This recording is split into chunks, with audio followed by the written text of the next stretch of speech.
about whether orchestra is gonna be too much for the song, because sometimes I hope it is. I'm sure you've We're paying for it, damn it. sure you've worked with stuff where you know that there's just too much happening for the ear to kind of focus on. Do you know what I mean?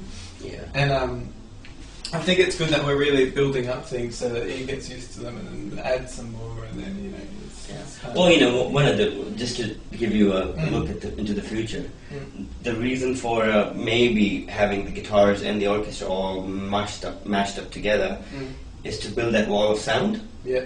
And maybe not all the parts are going to be as clear as you are imagining. No. Maybe it'll be all just be a big ocean of sound, and where you can sounds pop out at certain places, but it becomes like how I do stuff already. But now I want to do it with a bigger sound and see what, like, the overall average is important, not each part is as like, for example, I'm not going to have at places flute play a solo and be louder than everybody else. I'm just going to give everybody their own little space, but make that wall of sound. Yeah, that's why I think, like, adding say, like, harp or like a piccolo part, it's going to sort of, it's not going to make that much difference to, you know, get that person in. You know what I'm saying? Well, that's the thing. Whereas if you have four horns playing in those soft sections, and all four of them, they're fairly loud instruments as well, it's actually going to make a difference. You know what I mean? It would. But if it was up to me, and if I was producing it, I would have those horn parts doubled. Right. For the recording. Maybe not for live. Yeah. Because live is, you know, you can only have so many players. But for recording, to give it that extra edge, it just needs to be big and bigger and bigger and bigger. Like, it can grow in a stereo field. Big, to a point where it saturates. It's when it saturates in the swell of it, is when it becomes interesting for me.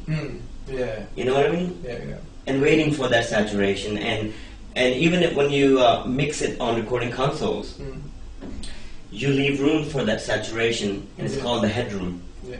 And the more expensive consoles handle that headroom really well, and they don't distort. Yeah. But the cheaper consoles distort, so you bring everything down. Yeah. But if you're recording on a Neve or something, you know, you can really push that, and the swell becomes really big.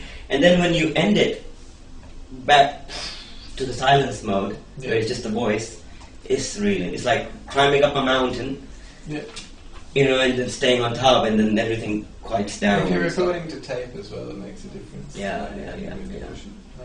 If I was just coming from a live background, then I would totally agree with you on most of the things about doubling and stuff.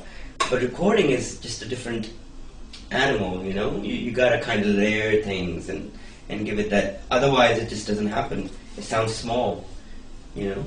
So you need to kind of make it big. Just like how we do backgrounds. We stack them all up. Yeah, I've noticed that. Like on Like the River, we got 3 girls singing, so I had them all do 4 tracks of it. Yeah. So that's like 6 or 12 girls in stereo. And now it's almost sounding good. They were tired, I would have had them do another 4 tracks. You know, because I'm nuts about making it big. And same with the layering of the guitars, you know. It's like, the more you have, the better it's going to sound at the end of the day. Wow. You haven't got angry with me yet. Oh, yeah, jeez. Should we get some other shots? Because I've got to go. Isaac, you don't know what you're talking about, man. You're just frustrating the shit out of me. Oh, shit. We should probably get some other shots, eh? We will. Are we done with this?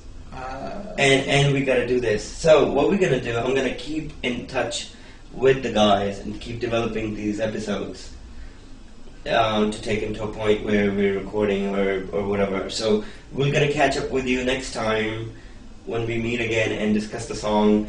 And right now we're leaving you with that, right? And if you look at it like this is where we are, and next time we'll have more of this, and we'll have the song done. And then in the meantime, I'll be writing to different symphony orchestras around the world and trying to see who wants to record with us, and then we'll tape that all as well. Yeah? Yeah.